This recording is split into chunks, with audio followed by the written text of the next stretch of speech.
Thank you very much for joining this week's Elevate webinar. For those who don't know me, my name is Lucy Findlay. I am the event director for the event Elevate. Obviously, we've been unable to come together this year in a face-to-face setting, so I'm delighted to be hosting this webinar today. And we've also had some others that are now available on our YouTube channel, and the upcoming schedule will be updated later this week for next week's sessions. I know the industry is very busy getting gyms ready to reopen, so thank you for coming. This session will also be recorded and will be on our YouTube channel for sharing with any industry friends and colleagues, or if you want to go back and review it at any time, it will be there. So this session is exploring beyond the four walls. It's looking at opportunities for the sector outside and online. I just wanted to say, as we start this conversation, we will be talking about opportunities and positives that have come out of the last 4 months. Please do not think this takes away from the severity of the situation and the impact we all know this has had on the industry and will continue to have on industry as we reopen and rebuild. So I just wanted to say that. I don't use the word opportunity lightly. We are just looking at how the industry has been able to move forward. We are still very aware there is a lot of struggle and there's going to be a lot of difficult times ahead of us as we start to reopen.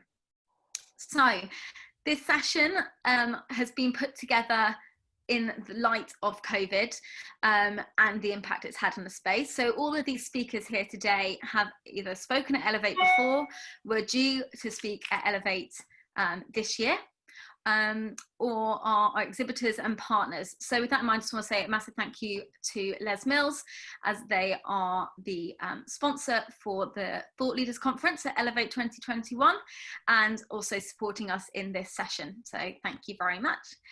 Now I'm going to pass over to the speakers to introduce themselves because they'll do a much better job of it than I will. So if we can just go in alphabetical order just for ease. So I'll pass you over now for our panelists. Great, thanks Lucy. Hi everybody, my name is Carl McCartney. I'm the Customer Experience Director for Les Mills UK, and myself and my team, we support our club partners with the implementation of Les Mills programming, support around marketing and the ongoing training and education of instructors as well. So it's great to be here with you guys today and talk about what we've been doing over the last 4 months outside of the four walls to support facilities. Hi everyone, my name is Dan Edwards. I'm the founder of Parkour Generations and the owner of the Chainstore gym in London. We teach parkour and movement-based fitness and health. We teach both indoors in facilities around the world and outdoors as well, and now online as a response to this. So looking forward to sharing our learnings over the last 4 months in that situation because it was a very interesting journey.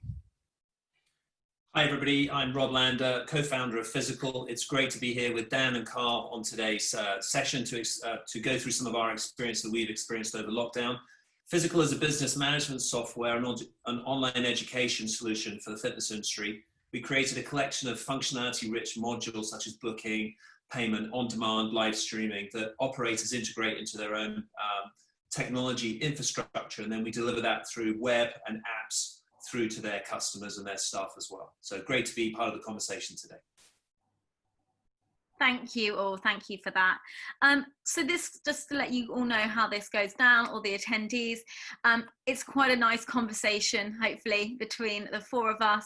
I've got a list of questions and hopefully the panelists will be able to give you a really good insight into how their businesses and their platforms have helped over the last 4 months. If you have any questions that you're dying to ask, please use the Q&A box at the bottom of your screens.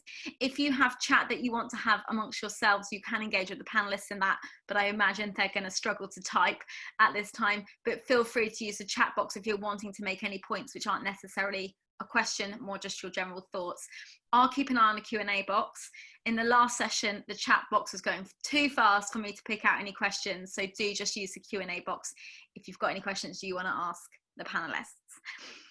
So I'm just going to start, I guess, at the beginning. 4 months ago, we were told to close the gyms. We were told that the sector needed to basically close its doors to those four walls and help in the prevention of the COVID-19 spread.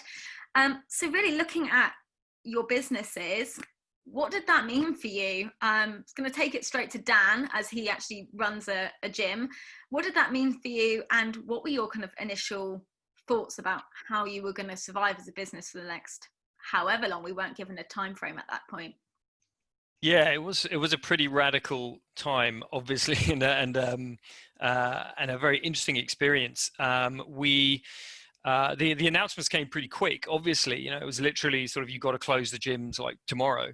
They phased out certain things, but it happened very quick. So we suspected it was going to happen from quite early on, and we were already, obviously we run outdoor. Probably about 50% of our classes, either in London or wherever we're based, are outdoors anyway, because we teach parkour, and parkour is an outdoor discipline primarily. So we kind of knew that if they close the gyms, at least if you can still train outdoors, we can still keep people moving in that way, and we can just ramp up our outdoor service, and the members will be fine and happy, and we can actually be of service in that way.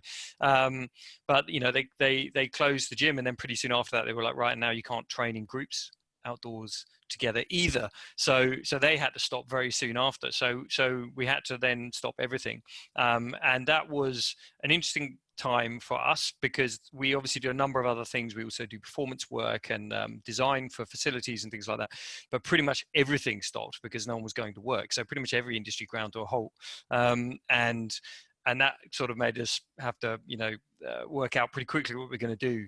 We'd very fortunately, about 6 months before, we'd started trialing some online programming, but in a very limited way, just as trialing an app and seeing if people liked it and people enjoyed it. But we had some experience of it. And it was very fortunate that we had that, because when this happened and everything was closed down, we basically pivoted very quickly, and within a couple of weeks our team in London were really very responsive. So I was massively impressed by how quickly they switched everything online. So we basically provided online coaching and online training and online classes, online programming for all of our members, and just switched all our members online, and all our coaches adapt to it very quick, and it worked pretty well. But obviously it was a massive change and a massive blow, and exactly as you said, although there are you've got to react quickly. You've got to sort of see the opportunity in that and take it with that mindset. But even with that mindset, it is still a blow, and a lot of organizations fared a lot worse and took it a lot tougher than we did, and that's not necessarily because we were smarter in our response. It's just that some organizations were set up or sort of to be more resilient, almost just by accident to it. So a lot of people did suffer, very tough, and we came through it okay, but I know a lot of people came off a lot worse than we did. Yeah, I think being an outside based discipline obviously stood in your favor, and we'll talk about the opportunities for outside, and how as a discipline and a training platform that is very outside based, you were able to adapt very, very quickly. So Carl, moving the conversation and the question over to you. Obviously Les Mills have a live platform and an on-demand platform. How did you guys get on at the beginning of lockdown, moving things from, well, everything, all the clubs options over to that platform? What were your experiences like with Les Mills and yourself and your role? Yeah, it's a great question, and one that we've reflected on quite a lot. If we knew then what we knew now, how would things be different? I suppose the biggest benefit that we had was that actually we've been in this crisis since the start of the year, because we have distribution markets in China and Japan. So we actually have a lot of learnings from our partners and our club partners in those spaces. So very much we were looking towards global learning and understanding how we could best support the UK business to navigate the stormy waters, given that we had no idea or concept of how long this would last. The biggest thing that we found straight away is through contacting clubs and offering some form of support and guidance, because most operators in the UK simply, when they were asked to close their doors, they froze all payments, which meant any financial position that they were in was restricted straight away. So how we really pivoted and moved is we're renowned for our Les Mills indoor group exercise classes, which is fundamentally what the last 50 years of our international distribution has been based upon. But we have had some dabblings and some tests our product called Les Mills On Demand, which is a home streaming service using some of the educational content that we previously used for instructors, and then repurposing and then re-evaluating this concept into a home streaming service. So we've had this in the UK market for a number of years, and one of the things that we found is it's amazing how innovative you can get in a very short space of time when the pressure is on. And we found that we quickly mobilized the ability to get Les Mills On Demand out to every single one of our club partners to use as an affiliate model or an opportunity to keep engaged with their members. For closing the doors straight away, most operators were then losing that contact with the members, but members do want to continue working out and were restricted in how they do so. So the Les Mills On Demand platform, we very, very quickly repurposed. We upscaled the server capacity, we increased the support that would be available for consumers, and essentially went out with an opportunity for club partners to have a 60-day free trial for all of their members to participate with Les Mills On Demand. Some of those operators have extended that further, and we saw some great uptake. But that initial step was, how do we keep members engaged with the facility so when the doors did reopen again, they would come back to that facility rather than going out to another operator or another platform. So it was really key that we engaged with our partners initially and had a concept that would be user-friendly for them. I think that's where Les Mills were in a very important position. One of the really valuable things about Les Mills is it's the familiarity of it. When people go into a Les Mills class, they know what they're going to expect.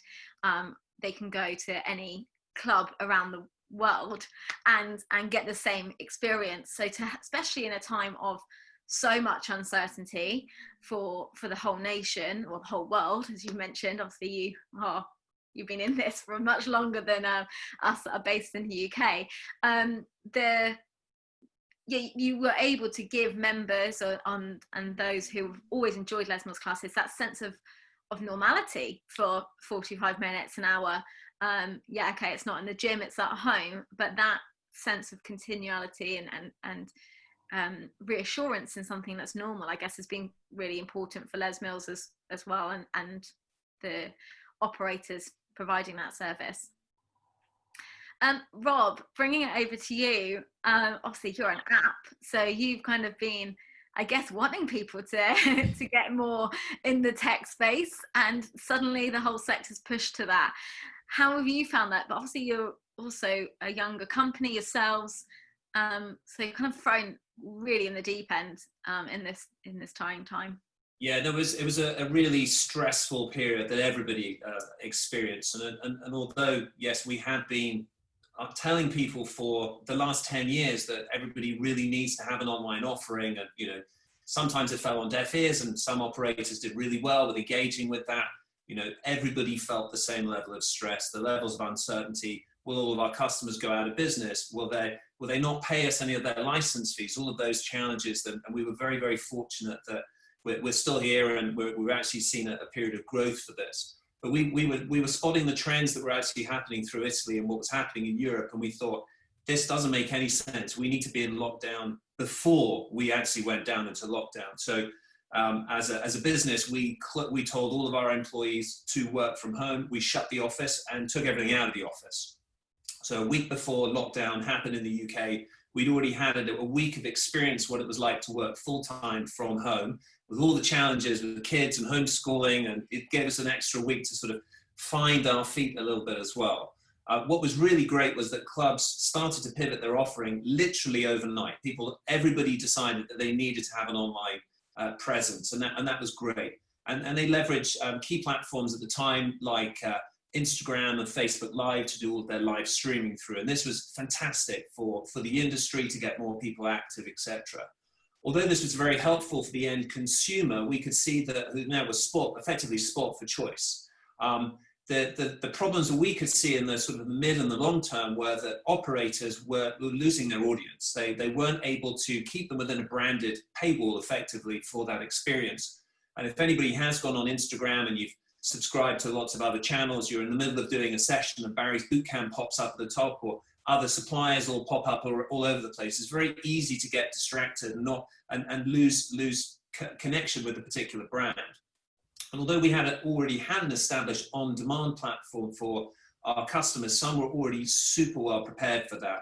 Literally, one of our customers we've been working with had 2 months before decided that they wanted to create an on-demand part of the system. So they'd already done all the heavy lifting in terms of the programming, the tweaks that they wanted to make in the software, and creation of all of the content as well. So when they found out that that we had a fixed date that the clubs were going to be closed, suddenly their whole attention moved to get everyone in club, filming as much content as we can, because we don't know when we're actually allowed back in with a camera and the clubs are not going to be closed anymore.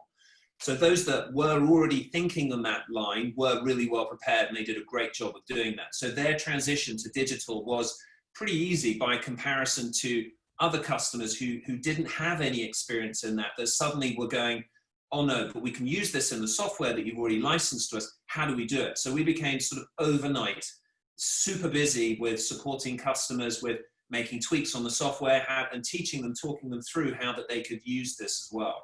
So that was a really a dynamic process that we sort of went through. Last year, we created a self-sign-up solution for studios and independent trainers. So an instructor could effectively go online, or a studio, sign up and register and pay for the use of the system. We drip feed them all the communications on how to use the software.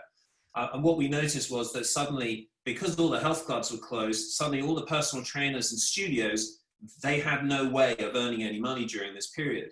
So we took a very early decision and said, let's just give our platform away for free to any trainer or studio that's not able to find a way to continue to get paid by their customers.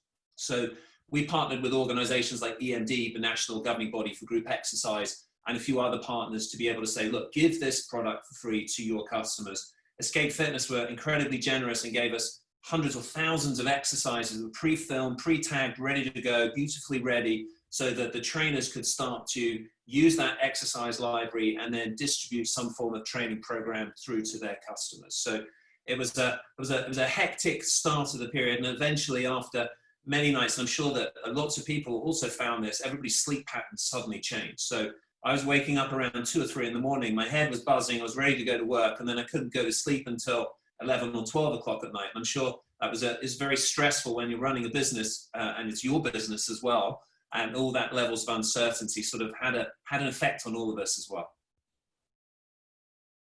Yeah, I definitely found my sleep pattern definitely changed, because I'm normally someone that would get up to go to the gym when it opened, and suddenly I didn't have to get up to go to the gym at 6:30 because there's no gym to go to.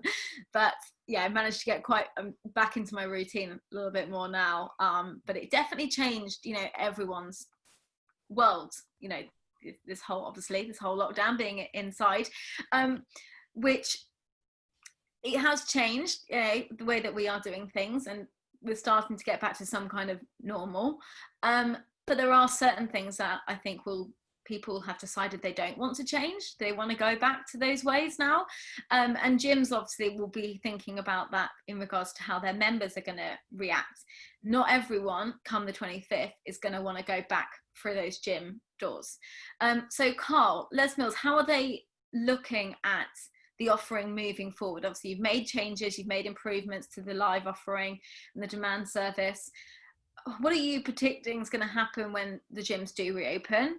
And how are you going to be supporting both your instructors and the clubs that use your services in that kind of unknown times?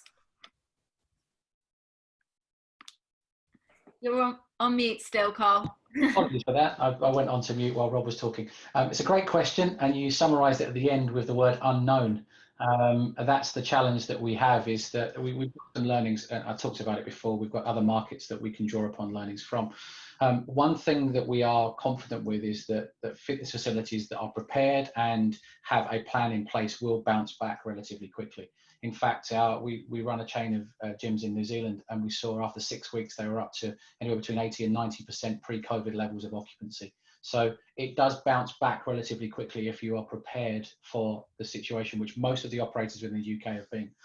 I suppose moving forwards, it's identifying what's worked over the last 4 months, and digital streaming and online content is not going to go away. In fact, for most operators, it's actually forced them to make a decision in terms of technology and step into that space where before there was always a little hesitancy of will this detract from my core offering, my inside the four walls offering? Would it detract from that? Will I be losing members? But what we know from the global experience is that if you have an online presence and an in-club presence and combine the two and ensure that that customer journey is seamless, that members will stay. They'll stay connected because we're social animals. We want to work out and engage with other individuals. We want to connect with individuals whilst we're working out, which is why group exercise is so powerful. So how we've really modified this is we'll continue with the Les Mills On Demand offer, and the capability that I talked about before is going to continue. We've now offered an opportunity for streaming now for Les Mills classes as well, and particularly live streaming. Now this steps into quite an unknown area and quite a shark-infested water, should we say, around things like music licensing. The moment you place anything online and have a presence with any form of music that is licensed to an artist, there are fees that need to be paid. So we've stepped into that space. We've worked with a number of different music distribution agencies and recording labels, and we now have an opportunity to offer the Les Mills content in a royalty-free format online. So this is now available for partners. So when they open their doors and they're restricted to 50% capacity, which we're anticipating them to be, they could still run a product online, but still using the great content that they have inside the four walls as well.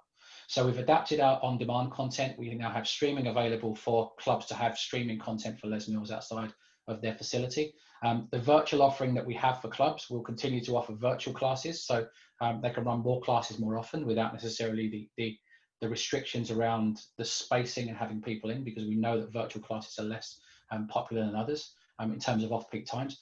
So we're continuing to evolve and grow, but the main thing is, I think, as a quite innovative company, we're not afraid to step away from what we've always done if the market forces are meaning that we need to move in a different direction, to support health and fitness facilities and to support instructors with teaching classes as well. Yeah, it's very interesting about that streaming option as well. I think that's definitely going to become popular and really helpful at those times where the club's at 50% capacity, to make sure people are able to enjoy the classes at home, especially because there will be people who don't feel comfortable to come back inside again. Moving the question over to Dan, you've obviously got your gym, you've got your members, you actually managed to, from conversations we've had prior to this webinar, you actually managed to move, I think, all of your members over, is that right? And pick up some more on the process, is that correct? Yeah, pretty much. I mean, interestingly, March, and obviously the first half of March, obviously we were still open, but March 2020, we had a 2% increase on membership uptake at our London Academy on March 2019.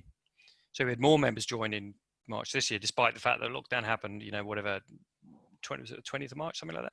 So so we had more members join. That's because obviously we pretty quickly opened this online. We expanded our online programming thing, and we had members join from around the world. And since, as we've gone on, that's grown and expanded. So we've taken on members from around the world who would never be able to train in person with us, and it's worked. And but we had to make a lot of effort to get all our to reach out to our members. We reached out individually to every single member, literally called every single member in the first week of lockdown and said, what do you need? What do you want? Do you need equipment? Do you need do you want live streaming classes? Do you want programming stuff? Do you want a once a week call with one of the coaches? And we provided that for them. So it was a lot of work to do that, but yeah, people responded really well. And I think it's probably a testament to technology in that, people nowadays are, even if they haven't been using it, we're such a tech savvy population and society these days that people can quite quickly sort of pick it up, whether you're a coach or an organization or a member, just a member of the public that wants to train.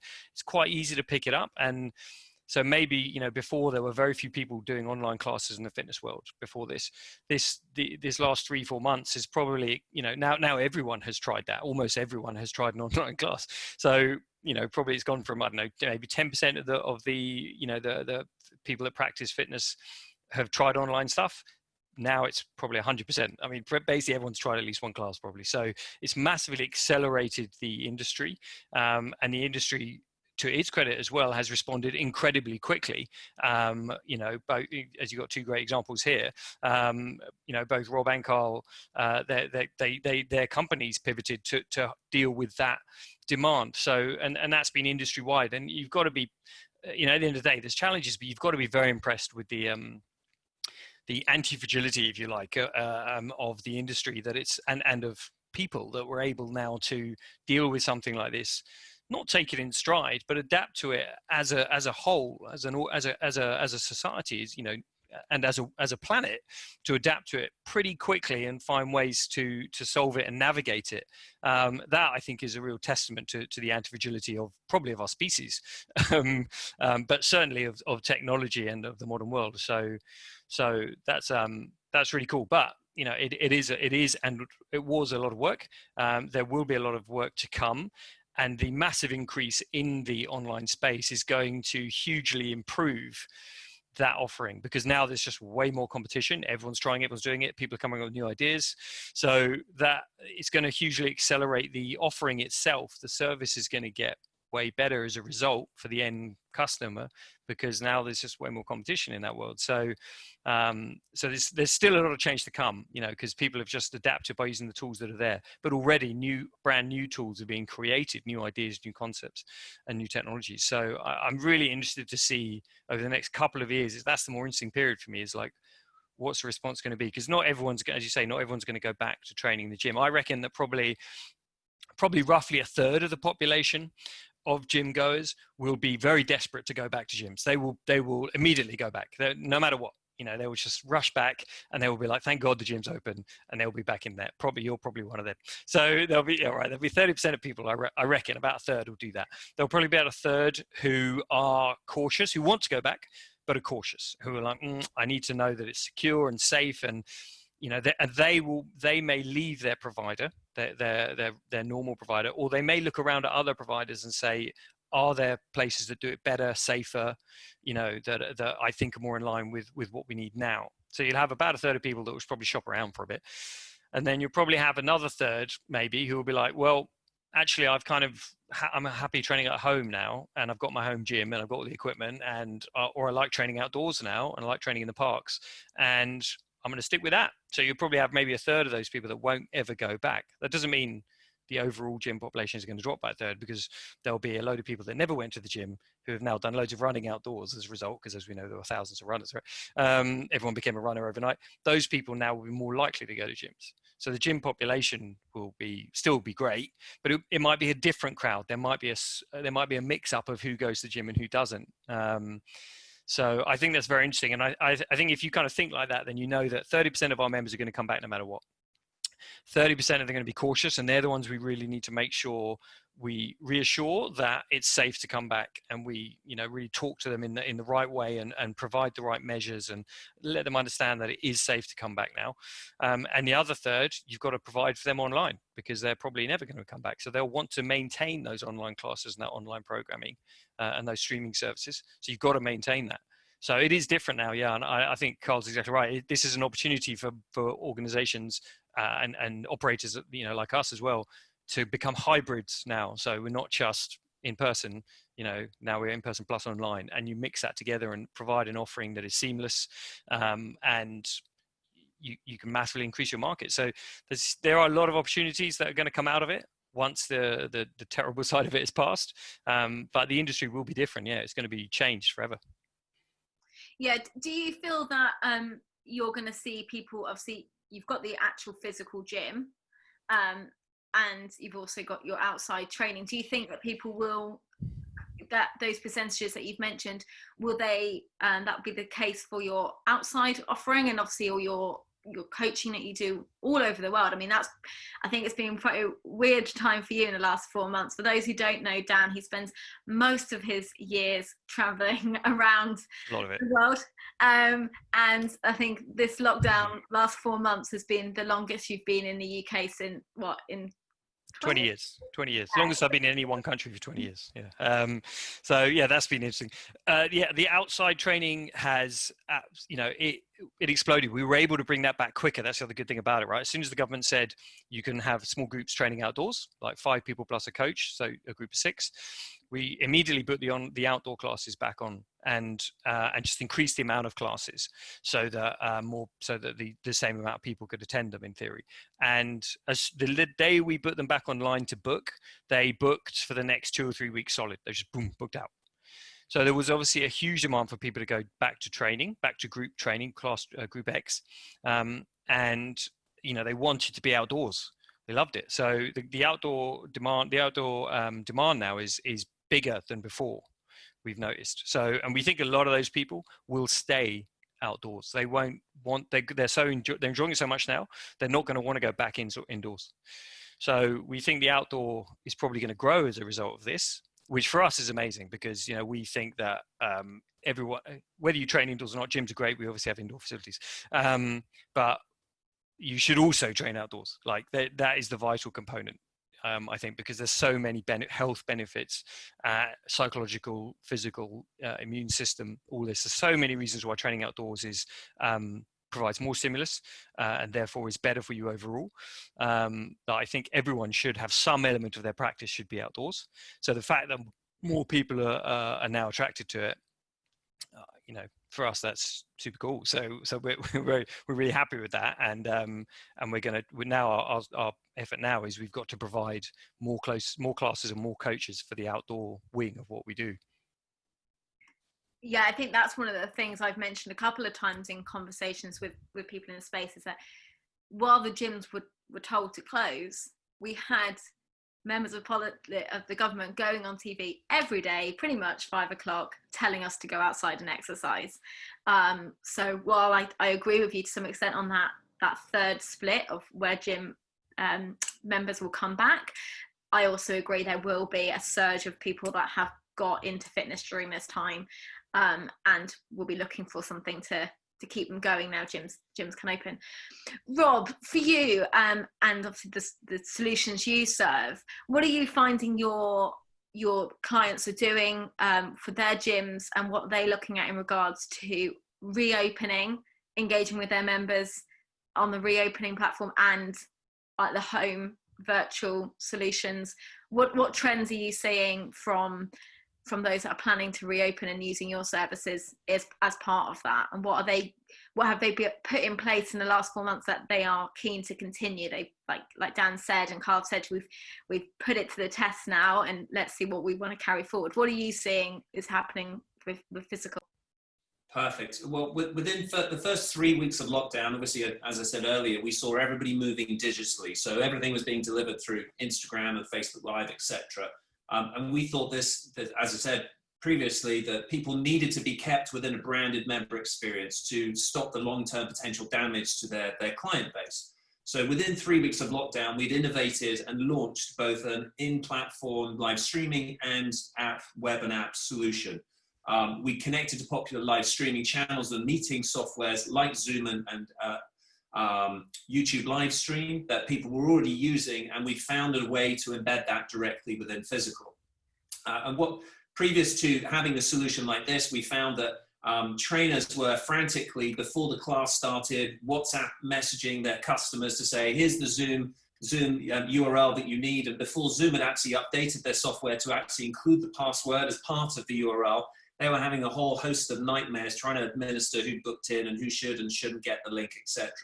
So what we did in our solution was we simply enabled them to embed the URL directly within the platform, and all the members would need to do is to select the start session within our platform that then would have launched a Zoom outside into the Zoom app, or the live streaming with YouTube live stream was done directly within the branded experience. So then the member really had to continue to go back into their booking software in order to receive that. We've worked with our kids do a number of other outdoor weekend music classes, for example, and it's a complete nightmare. Every week we're trying to look through emails to work out what's the Zoom meeting URL. Makes life so much easier if all they know is I just go to my booking page in their member app, click start session, and they join it. So that's what we'd started to do with that. We'd already had, so giving access to data we found was really key during this period as well. So we had already, previous to lockdown, created a series of dashboards to give operators visualizations over what people were doing and how they were engaging with that, which has really massively benefited them. Certainly around the on-demand part of the solution as well, we've got some phenomenal statistics to look at. Well, actually, an operator released a new section of on-demand content. Suddenly there's a huge spike in people engaging with that. but we've even got the granular detail. So Lucy, I can see that you started a workout, but you skipped the first 3 exercises. So we can really go down into the detail so that operators can then support their members. If they spot a trend that everybody's skipping the first 3 exercises, there's a problem with the programming. Let's change it and update that. There needs to be this constant interaction with how users are using it, because they're not in the clubs anymore. So we need to find a way to track and engage with them for that. We also saw that we already had a solution in place that we built prior to lockdown for different types of restrictions. So as parks started to reopen, we were able to cap the number of people that could book and how far in advance they could book and how many sessions on a particular day that they could book for that activity. So that works really well for our outdoor park customers that we've been servicing, but also now gyms are reopening. We've also now extended that into the same thing. So to stop people from abusing it. So for example, book your gym session. How many days in advance can you book that session for? But how many on a particular day can you book that? To stop people from booking too many and then not showing up. So we track if they haven't attended. Some operators apply a strike to their profile. Listen, if you don't show up 3 times, we're going to block you for 7 days. But I think everyone's in the feeling that they want to encourage as many people back. So they're willing to maybe let that go for now while they work out how this pans out. And also adding in booking a bike or booking a mat or an area within the gym that they can safely work out. We've always had our spot booking solution created in physical, but also we already had the dynamic room mapping solution built rather like an airplane seat management, where you can actually plot the graph of what the room looks like and tap on that. So that makes the solution really easy for members as well. And from a business perspective, we started to communicate more with customers and to the market to let them know, here are some solutions. I think there are so many solutions on the market, and if you are a supplier into that, we need to be seen as a trusted source of information on what are the procedures, what are we seeing our customers doing, and how can we take that learning and pass that back to people that are also speculating in this space and using this time as a potential time where they consider, actually, we need some of these solutions, who should we go to? So that's sort of been our experience during this period and what we've sort of been seeing as a trend going forwards. That's really, really interesting, and really interesting to see the changes you're making to it now the gyms are reopening. And I think as much information as you can give members before they get to that club, before they walk in those doors, so they feel comfortable, they know what stations there's, what time they can arrive. Are you expecting gyms to have time slots across the board, or is that more on the class offerings? Where do you think gyms are going to do that across the board too? We've seen that already. So the Middle East and other regions have already reopened. So they quickly scheduled availability for 1-hour slots, and then they said, well, actually now we know that we can do 1 hour with a 30-minute break for cleaning, and then the next batch of X number of people can come into the club. And then they very quickly said, well, actually, now we can extend that to 90-minute sessions with a 30-minute refresh time before that. So we actually very quickly innovated some solutions for them to be able to wipe their schedule quickly and repopulate it instantly within a short period, instead of hundreds of people going in and editing individual appointments, because that's just a painful process for that. But no, we're seeing people are booking, and we're able to connect that into external CRM systems, so that if you are booking your first gym reopening session, you can get a custom email with the specific instructions on what you need to do. Other operators within the member app are putting like a pop-up that the first time you go to make a booking, now the gyms are reopened, you have to go through the steps and conditions, and I agree that social distancing, I'm going to arrive 5 minutes before, I'm going to respect everybody's privacy, wash my hands, all of the step-by-step guide that now everybody needs to do, but making it really clear so that every single member, so that as part of their booking experience, is informed on the new normal and what they need to do as they enter the club. Yeah, it's like the industry's got a new Parkour now. It's not just your pre-exercise questionnaire and on how you are in yourself, it's actually how you're going to conduct yourself in that space, which probably isn't a bad thing, to get the gyms back to a place where they are clean and safe to use. So obviously we've spoken about some good opportunities, we've spoken about virtual, online, the rise in people training, everyone going out running, more people using outside spaces. It's hard to say that in the last 4 months we've had to obviously change the way the sector works to see some positive change, but obviously there has been a massive disruption to the sector and to companies' revenues. And I know a lot of companies are, you know, yes, the doors can reopen, but can we reopen, and what's that going to look like with 50% capacity and full rent again, and unfurloughing staff, and the risks that obviously will come with that. So the question to you guys is, while the sector's managed to adapt in this time, how long do you think it's going to take until you or your clients or the sector as a whole, depending on how much you want to give away about your businesses and what you're going through right now, how long is it going to take until you're back to 100% revenue? And the other part of that question is, and how much of that revenue is going to be from your new, improved, developed methods of engaging with your members? So take that to Carl to start with. I know that you've got lots of different platforms and countries, obviously Les Mills work in, so feel free to just kind of pick the one that's most relevant to that question and the audience. Yeah, it's a really great question. When will we return back to normal? I think everybody's asking themselves that question at the moment. If we think about the industry as a whole at the moment, it's uncertain times, as we already illustrated, and we're seeing the struggles that many operators are having. So we're seeing that a number of local authority centres won't be reopening their doors because of lack of funding and because of the ongoing costs. It's going to be a very, very difficult time for a period. What we are saying, though, is that the operators that are agile and are looking for other opportunities to engage with members and get them reacquired to facilities, they have a good chance of succeeding. We've seen it in some other markets where they've bounced back to a certain degree. But I think it's fair to say that the industry is not going to be the same as when we closed their doors on March the 20th. It's going to be a very, very different space. So with regards to how we're looking at this, we've mobilized products as part of the partnership value. And that's something that quite often with Les Mills is a slight misconception, is that we sell licenses for programs.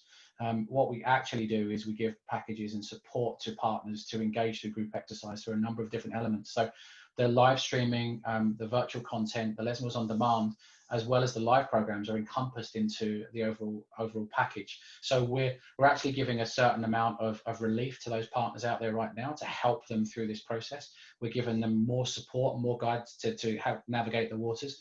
And in terms of how quickly we think we're going to get back, we're really anticipating the next 18 months to pretty much be tough in terms of the industry, and therefore it will take potentially that long to get back to pre-COVID levels. That's not giving anything away. That's just an honest assessment of where we feel the industry is going to be in the next 18 months. Yeah, I think it's it's not going to be a quick fix. I think we hope that obviously a lot of people have now started to value their health and their well-being and are aware that having a good level of fitness and training and exercising, or whatever you want to call it, will help you in that. But it's going to take a bit of time for the whole sector to come back together, and there may be moments where we think it's there, and then we don't know what's going to happen in the next few months, as no. The last 4 months have shown us. Dan, bring the question over to you. I know that Parkour Generations has got multiple parts to its business, and obviously you have the gym as well. You're training all over the world, which I imagine there's a lot of question marks about how and where you're going to be able to travel to train people in the next few months. And obviously you say the company do work on films and stunts and things like that. When the film sector comes back to play again, lots of plates spinning there for you. But yeah, what does it look like for you? When do you feel like your revenues are going to be back to 100%? And is the online platform going to be a big player in that?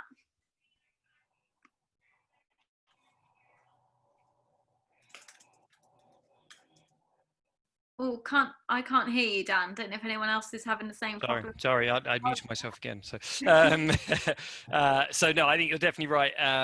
That the online is going to be huge, and we're planning a lot of expansion in that area. So that will be a big part of the puzzle.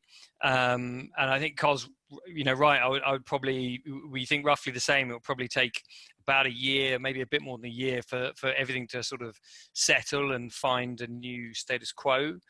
Typically, when there's a kind of big catastrophe in the world, or in a society, it takes about 12 months for that society to sort of get over it psychologically. So, and this is definitely one of those. So it probably is going to take about a year before things settle.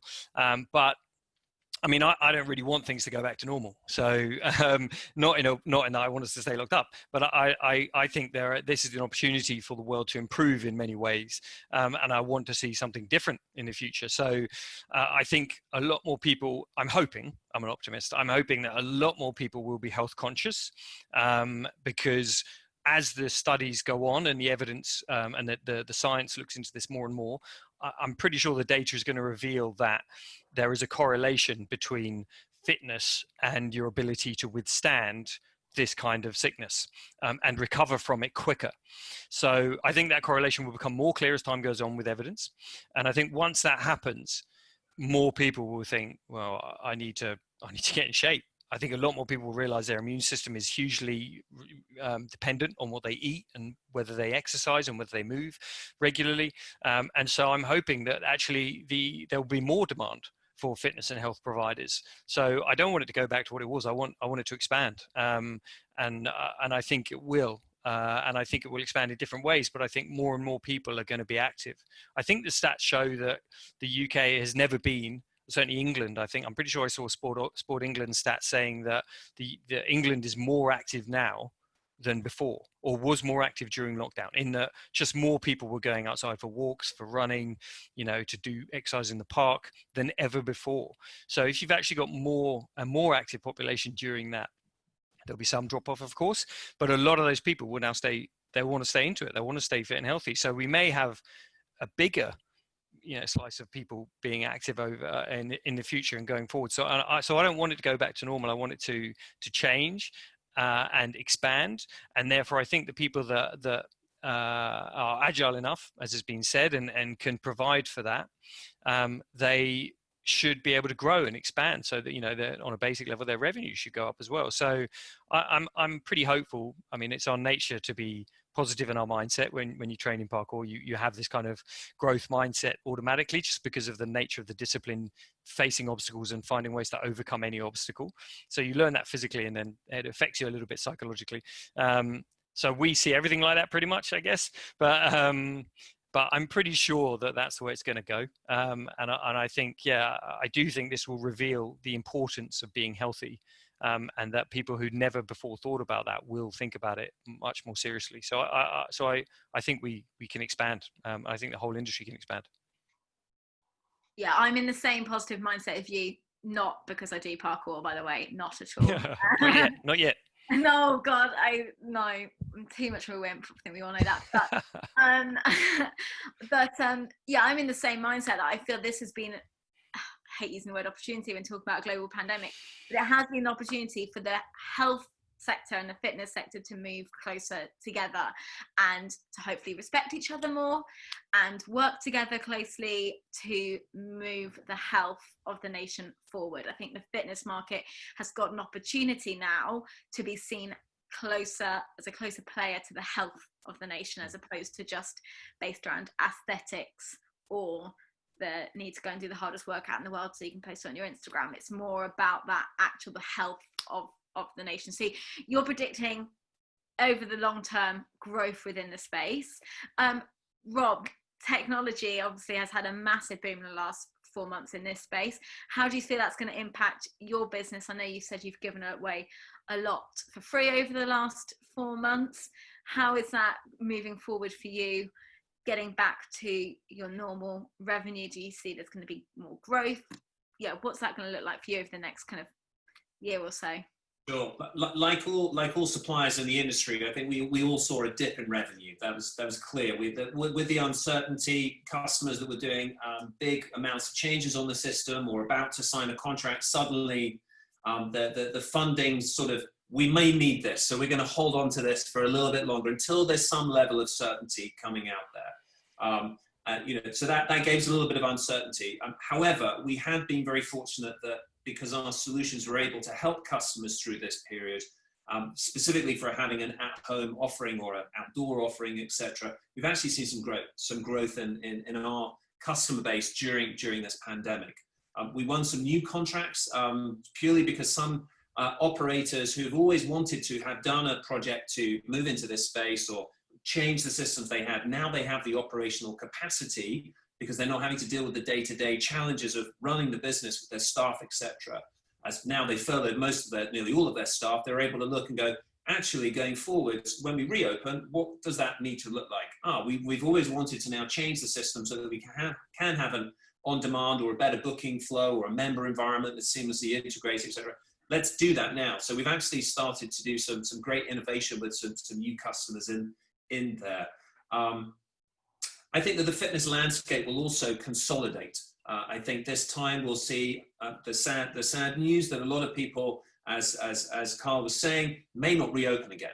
And those facilities will still be well kitted and customers need to be supported within that region. And those that have cash in the industry, the operators that have got money in their pocket or well funded, will be able to go and acquire at a really good rate. So although the market will shrink in terms of numbers of clubs on the market, they might be owned by a few of the larger groups in the market space. So I think that there'll be quite a lot of consolidation at some point over the sort of next 18 months. I think that all clubs now have to have a really good hard look at what their offering is going forwards, and it must include a digital offering of some description. As Dan was saying, I think you're right that certainly around 30% of people just don't need to go back to a club anymore, potentially. They're au fait with working outside and enjoying that, or using Ring Fit and doing it with their kids and having a great experience and connection with their family instead of going down to the gym, leaving the kids at home and not engaging in that way. So I think things really will change. And I think there's a real opportunity for the fitness industry to have a reset. So here's how we used to do it pre-COVID, and here's the reset. Here's how I think it will move going forward. So during lockdown, when we were allowed out for an hour a day to do exercise, and we lived right next to Battersea Park at the time, it was so nice to go into the park and see people using the parks as they were initially designed for people taking recreational exercise. I saw kids playing sport with their parents, their dads actually there with them. They were having a great time as a family unit connected. There were people using skipping ropes and doing shadow boxing in the trees, and it was really, really nice. I'd never ever, having lived next to the park for nearly 10 years, I'd never seen as many people exercising as I did during that whole period in COVID. Parks are normally full of people on a sunny day getting drunk, not exercising, and now everyone was really conscious about, well, I've got a social distance from everyone. I'm going to go and find this area. I'm going to be outdoors. And it was the weather was amazing during that whole period as well. So I think if it had been a rainy scenario through that whole period, I don't see that we would have had as many people going out and participating. So thankfully, we did have we were blessed with some good weather there, which I think has now positively changed the population, and more people can and are interested in doing exercise. Like Dan was saying, that more people are our future customers. So I think there is an opportunity for growth for the way that it will be going forwards. Yeah, I agree. I mean, I live in Brighton, so I've been very blessed to be here for lockdown on the seafront, which has been lovely. I really liked the beginning part of lockdown where you weren't allowed to sit down outside. You were just allowed to be outside. It was lovely and busy of people exercising. Yeah, now you're allowed to sit down. Brighton seafront looks a little bit different, and I'm avoiding it now. So it's a little... it was really lovely to see so many people exercise, and like you say, families going out there, engaging outside and being much more human and enjoying that outside space. So we're coming to the end of this hour. It's really rattled by really quickly. So just one final question, short and snappy from you all. Over the last 4 months, because it's been 4 months of lockdown now, what have you learnt most about your businesses, and if you want to, about yourself, that you will, moving forward, hold on to and work on? I know Dan says he doesn't want to go back to how it was before. There's certainly things that I'm going to take away from this experience and change and evolve from a business level and from a personal level. So starting with Carl, what have you learned about Les Mills and your offering, and what are you going to use from that moving forward? I Wow, it's a really great question. 4 months, how quickly it's gone, but seems like such a long time ago. I think really it's been a roller coaster of emotions for all of us, and that's personally speaking as well. And we've all been through the change curve, where some days we feel great about it and feel really positive, and other days we feel quite negative and quite in a low space. I think that's one of the biggest things I've learned over the last 4 months is our team have made a conscious effort to speak to as many operators as possible, to share with them the experience and to help them through the process. I know you said before about the word opportunity, and we shouldn't be looking at opportunity, but out of adversity comes opportunity. I think that's the space that we're in right now. We have an opportunity to reshape the industry, to reshape how people exercise, and go above and beyond the 14 or 15% of the population that regularly engage in physical activity. We can now step up and improve that. So for Les Mills, it's really about how do we support our club partners to navigate through this? How do we get more people engaged with regular exercise? And I think the other big thing, and this is something that's going to come out of these last 4 months, is with the abundance of online workout streaming and every single trainer having a platform to deliver a workout, quality of workout experience is going to become key, and people will start to differentiate based on quality. So if you're an operator out there, focus on the best possible experience you can, invest in a technological experience that works for you, and invest in high quality, because that's what's going to keep people engaged, and that's going to keep you moving forwards as a business. Yeah, I 100% agree. At the beginning of lockdown, when everyone put their platforms online and so much free content on Instagram, I was like, God, this is great. I can train with all these gyms, these amazing trainers. And it was an opportunity, I thought, for my friends who are trainers and coaches to actually go and check out what all these other clubs were doing and think, actually, I'd quite like to work for them. Or actually, I think I could offer that club something more. So yeah, not that I have a problem with using opportunity. I just like to be aware that obviously we're also in quite a crisis at the same time, but yeah, you have to, there's been a lot of disruption, and that's where you get change. And actually the conversation of using outside online engaging with members outside the four walls has been a conversation we've had at Elevate before, but not much really changed because there was no need for the sector to change. There wasn't anything immediate, and COVID brought that to us that we had to change. So yeah, I think it's fine to say the word opportunity. At the beginning, everyone was like, "Oh, can't say that." Dan, yourself and your facilities and your projects, what have you learned about them and yourself? You say you don't want it to go back to normal. Does that mean you're going to be spending more time in the UK? Trying to arrange a coffee with you is really hard sometimes. Yeah, I probably will spend a little bit more time in the UK as a result of this. But you know, we're already planning a sort of schedule of the getting back to running the courses and certifications and all that around the world. So they're already starting to get planned. But me personally, I'll probably stay a little bit more in the UK. Things we've learned from this time, I think the probably one, we need to do online better. We need to get better at the online stuff. So, you know, as Carl's pointed out, that is going to grow, and we just need to get better at it, but also that it can work. We never really dived into it very much, but the response we got, the positive response, was so good that we realized that actually this can work for what we do, and that people do want to learn this stuff, and maybe more people than we ever thought. It's exactly as you say, we never really needed to do that before because we had so many people coming into the classes and the academies. We were so busy with that stuff that we never really kind of thought about it in great detail. We had some ideas, but you know, we never needed to. So it was now we suddenly needed to. So it's a case of necessity is the mother of invention, really. We had to invent solutions for that, and people liked it. So we learned that actually this is something we can do, and we can do pretty well, and we can adapt to it very well. So that, I think, is a major learning for us. But also for me personally, the thing that I've noticed the most is the resilience and adaptability of human beings. And you know, from my perspective of how our team here and how our team in the States and South America and Asia, and how they all responded so well. There was never not one of them was sort of like, oh, well, that's it, game's up, I'm going to look for something else to do. You know, none of our team anywhere said that. They were all immediately, you know, the week leading up to it and the day it happened, the lockdowns happened in different countries, they were all like, okay, what do we do? How do we respond? How about this idea? How about this? Let's do that. They immediately went into problem-solving mode and came up with amazing solutions. So that, to see that, I think is very, very heartening, and that people just responded really positively, because it's, you don't necessarily have to use the word opportunity. It's just the word reality. It's just that's the reality you're in now. So whether you see it as an opportunity or not, the reality is this is the way the world is now. So you can either choose to engage with that or not engage with it. So it's just a situation now, and you've got to find a way to navigate it, for better or worse. So off you go. And that was the most impressive thing to me, was how well our team did, and how quickly they responded, and how quickly the industry in general responded. As I said at the start, all these clubs that were able to just do that, and trainers that just learned to coach online overnight.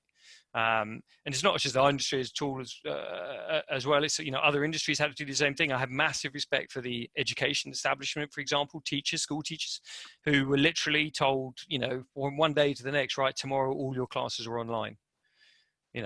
What?